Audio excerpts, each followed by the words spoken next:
Hello, Packers fans. Welcome to this edition of the Green 19 podcast, Draft Edition. Day one is in the books, and the Green Bay Packers have their first round choice. It's Jordan Morgan, offensive tackle from the University of Arizona, an offensive lineman, lots of offensive players in general taken in this draft. There were some good defensive players on the board for the Packers as we got to the late part of the first round. Notably, the guy I think a lot of people were looking for, Cooper DeJean, did not get taken in the first round. He is still out there, but the Packers pass on him to go for Jordan Morgan. Tom, I'm going to start with you. Tom and Ryan Wood, Tom Silverstein, Ryan Wood, they are joining us here from Lambeau Field in the aftermath of this pick.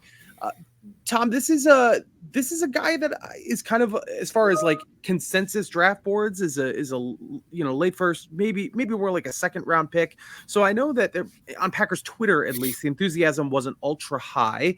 It seems like he's a guard. I think that's kind of the thought process, with his arm length being a big deal there. So do you see that as being the case? And I guess, how do you, offensive linemen are very tough to evaluate. What do you think it was that attracted him to the Packers?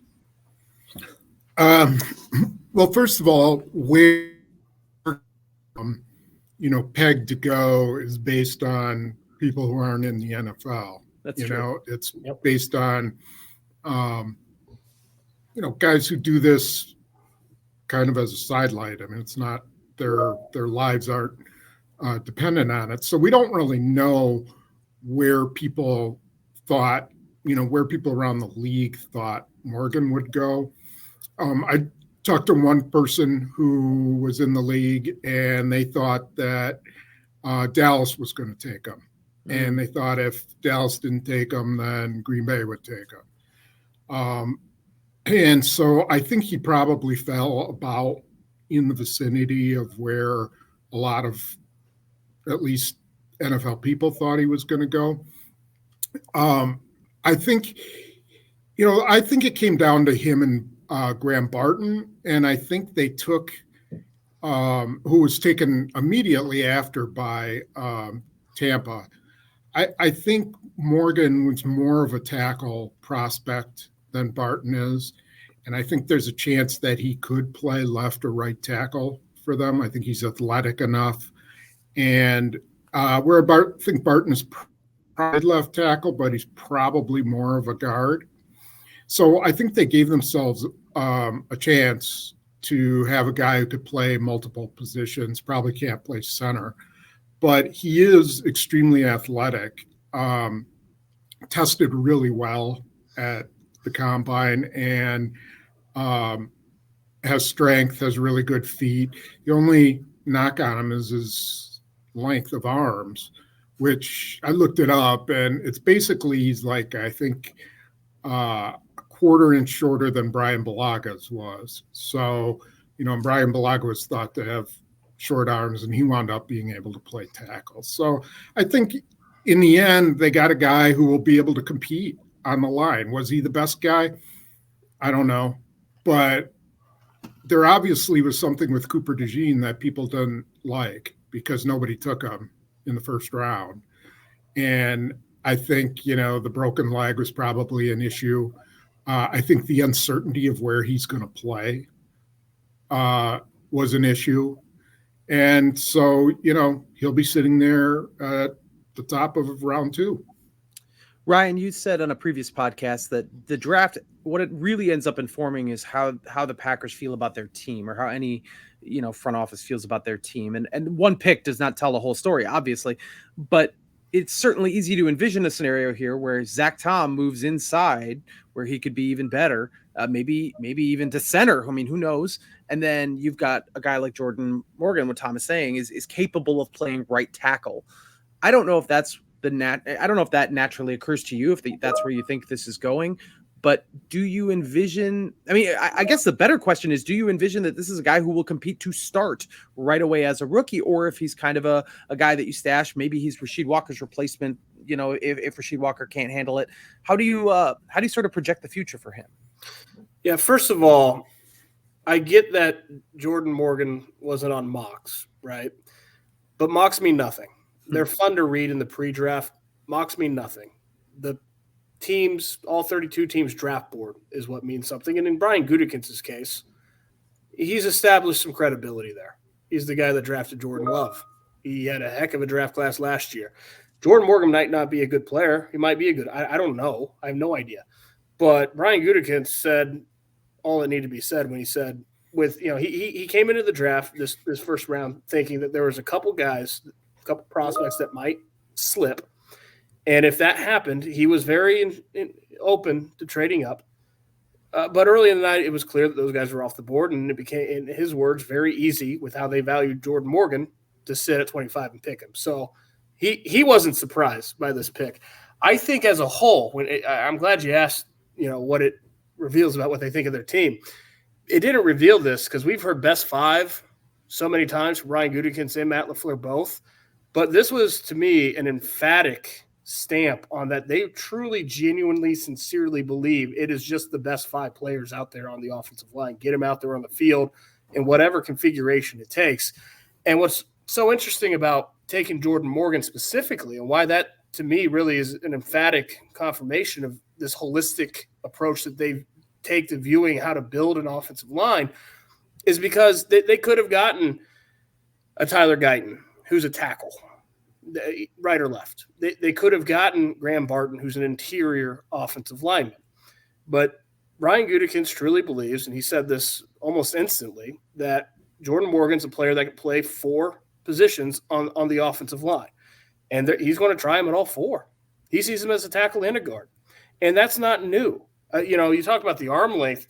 Brian Bulaga is a good example. A more recent example, Jordan Morgan has 32 and 7/8 inch arms, which is in the 9th percentile, according to Mock Draftable, since like 1999. They're really short.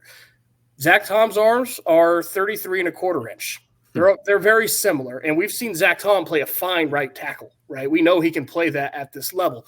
So Brian Gutekunst thinks that Jordan Morgan can play a tackle, because not only did he play it in the Pac-12 for his entire career at left tackle, but what he said was he's got the feet and the athleticism to play tackle.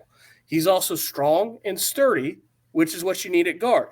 He sees Jordan Morgan as a guy that can play either or, and there's a trend that's building up on this offensive line. Elton Jenkins can play every position. Zach Tom can play every position. Jordan Morgan can play all four. Is he going to compete right away to be a starter? Well, he's a first-round draft pick as an offensive lineman. He better compete right away to be a starter. It doesn't mean he's going to win a job necessarily. He's got to go through that competition. But, yeah, he's going to compete to be a starter. And the way that they view this is get a lot of good players on the offensive line who have the versatility to play a lot of positions and get your best five out there. It's a different approach than just saying, okay, we need a tackle, so go get a tackle, or a guard, so let's get a plug-and-play guard, a plug-and-play center. I think it's a really interesting approach that he takes to the offensive line and building the trenches. Tom, you had mentioned maybe the injury is why a guy like Cooper DeJean falls to the second round. Jordan Morgan's got a little history with injury as well, tore his ACL late in his penultimate season. I don't even know if it's junior season, senior season, second senior season anymore. It's very difficult to right now say where a player stands in college. But the second to last season, he was thinking about going pro in 2022. Probably would have been a first-round pick if not for the ACL. And he played for, a full season after that. So I don't know if that's maybe you cross that off at that point. Does that strike you as something to be concerned about when a player does have history in the last couple of years of a torn ACL? Or do you think after another year of football, that sort of gets crossed off the list? I think after another year, you at least have you have a basis to judge on whether he can still play, whether he's been affected by the injury. You can usually assume that the second year back is going to be better than the first year.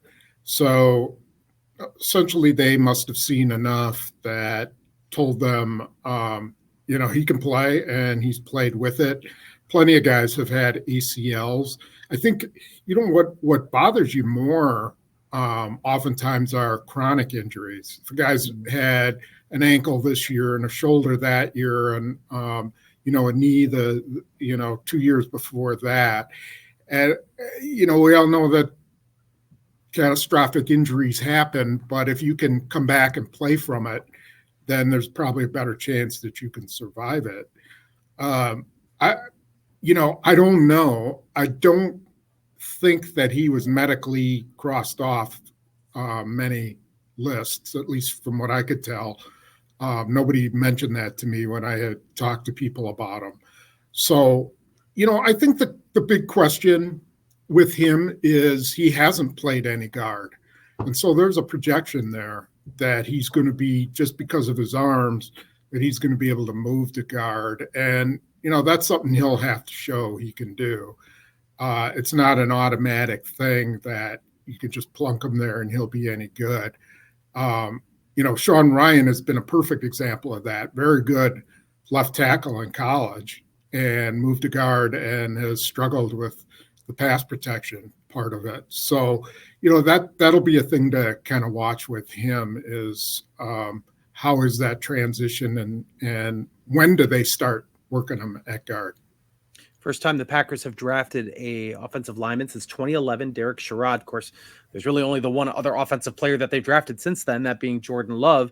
For a while, I wasn't sure there were going to be any defensive guys that were going to be taken in this draft with so many offensive players in the first half. And then, it sort of looked like the Packers were going to get the pick of the litter for their defensive, whatever they wanted on defense. Terry and Arnold, Quinion Mitchell were both there into the 20s, Ryan. And then not only did both go off the board, but the Detroit Lions leapfrogged the Packers to take Terry and Arnold. I don't know if you thought cornerback was ultimately going to be where they'd have to go, but halfway through, I was thinking they're all still there. The Packers have to go that direction, right? I mean, those are the best players, the best, just the position with the best talent at that point. But then it dried up a little bit. Give me a sense of kind of what you were thinking as the draft unfolded. And at some point we'll talk too about how the rest of the NFC North did, because it was a pretty good night for everybody in the NFC North, Lions, Vikings, Bears, pretty much. Yeah, I was obviously watching the draft, and I haven't confirmed this myself, but I trust ESPN's broadcast said it was the first time since 1995 that no defensive backs were taken with the first 21 picks. Yeah. So as I'm sitting there, I'm thinking, boy, they, first 14 players selected tonight were offensive players. This was a first round unlike any I've ever covered. Tom, I don't know if you've covered one like this. 14 straight offensive players off the board, 6 quarterbacks in the top dozen. It was different. It was very different. And I'm thinking, okay, they have a new defensive coordinator here. They have at 25 the chance to take, I think it would have been the 7th defensive player taken in the draft. That doesn't happen. That's rare. That has to be intriguing. But the other side of this, and I asked Brian Gutekunst specifically this after, there's so many offensive tackles and so many offensive linemen that were taken before 25. And this is a deep class, but there were a lot. And at what point do you say, okay, all things being equal, we know we need to add to this offensive line, and we're not going to wait because it's all, we're already a little late here. And Brian Gutekunst said point blank, there's only so many big athletic men that can play this game. You better get one when you can, because if you don't, you can run out. And I think that was what was his overriding theory was when it came to, okay, yeah, they need an impact defensive back, no question, especially in a night, as you mentioned, where the Chicago Bears just drafted potentially the most talented quarterback in their century-long history with Caleb Williams. The Minnesota Vikings receiver. Yeah, and a great and the Minnesota Vikings were able to stand there, trade one pick up, didn't have to give up their second first-round pick and get their quarterback. And both rookies now come into really favorable situations with in terms of the talented offense and being insulated by that talent. Yeah, they need a defensive back that can be impactful. But there's only so many big athletic men that can play this game, and I think that was the overriding thought that Brian Gutekunst had with taking Jordan Morgan. Tom, there were some trades. The Vikings, you just mentioned, were one of them. The Jaguars traded back. The Lions traded up. There was a lot of dancing back and forth. Packers did not participate this year. Does that surprise you when you saw how the board played out, that the Packers didn't elect to move up or down? I think either direction would have been plausible. Do you anticipate that they'll get involved on that day 2 and day 3 a little bit more? Yeah, I do. I think they'll move around a little bit more in day 2. I thought day 1, the only way they might have made a move up is if somehow like J.C. Latham had dropped. that all of a sudden people had decided, they weren't that high on him. I think that's the kind of guy, athletic guy, that they would have liked. They knew that those basically 5 offensive linemen were going to be taken ahead. Alt, Shano, Latham, Fautanu, and right. Fuaga. Those guys were all going to be taken before they even had a chance. I think where they probably got nervous and probably were really happy when they heard that Detroit was trading ahead to Dallas's pick, because they didn't know who Dallas was going to take. They knew Dallas needed an offensive lineman. And so who was Dallas going to take? And then when Detroit jumps in there, they know Detroit doesn't need an offensive lineman. That's the strength of their team. So that probably gave them quite a bit of relief, because I wonder what would have had taken Jordan Morgan. What would they have done? Would they have taken Barton, or would they have moved back? He said they had options to move back. So, I think at that point, it kind of fell for them, and Morgan was available. I think they had the choice of Morgan or Barton, and, they took the guy they thought was better. And so what they do on the second day, I think it kind of depends on how things fall. I think you could see them try to move up and get an inside linebacker. Mm-hmm. I think they'll try to address defense early. I think that's kind of a sweet spot there where they might be able to get a safety or an inside linebacker. I wonder how much interest they have in Peyton Wilson. Someone like that be a pretty good fit for them, as long as they think he's healthy enough. But, Edrin Cooper's still there. So there's a lot of options, especially with all those picks they have. Ryan, I want to get your thoughts on what you expect to see in day 2. And if there are any names that jump out at you. I mean, we've said Cooper DeJeans, but now that the first round is done, if there's anybody else that really intrigues you, the Packers are going to pick early, pick 41. It's not going to take long before they have their next player in this draft. So thanks to the New York Jets deal, what jumps out at you? Yeah, I think we all kind of agreed coming in that the Packers needed to pad the depth on the offensive line. They couldn't stop at one offensive lineman, but in double dipping at that position, ideally you want to get one of the premium guys, and then you want to do what they do through whatever you want to call it, witchcraft, sorcery. They're just exemplary when it comes to day 3 finds on the offensive line. So do it again. So I think, they got the premium guy on the offensive line in their view.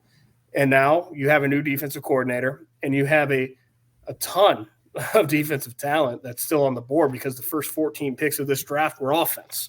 So, it works out well to have those 4 day 2 picks. We'll see if they end up with it, but I think that they are going to pivot to secondary, to linebacker. There's plenty available still at both positions, and really kind of start to pad this defense for Jeff Hafley.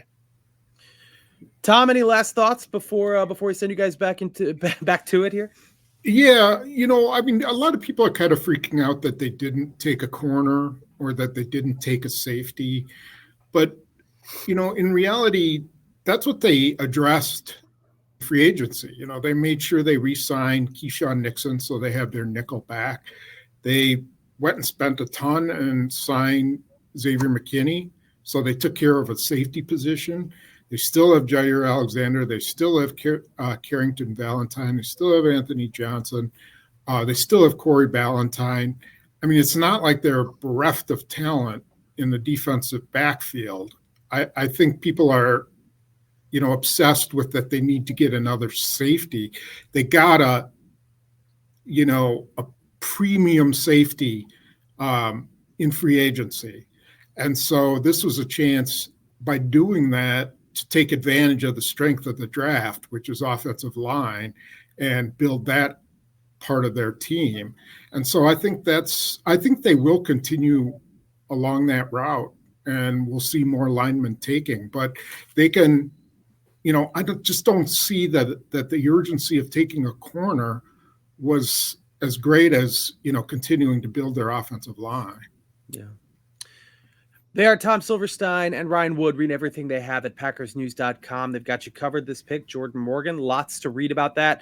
Plus day 2 coverage. I'll be there as well in Green Bay as we roll through day 2, day 3. A lot more names will be called here in the next 48 hours or so. Thank you, gentlemen. We'll chat with you again very soon.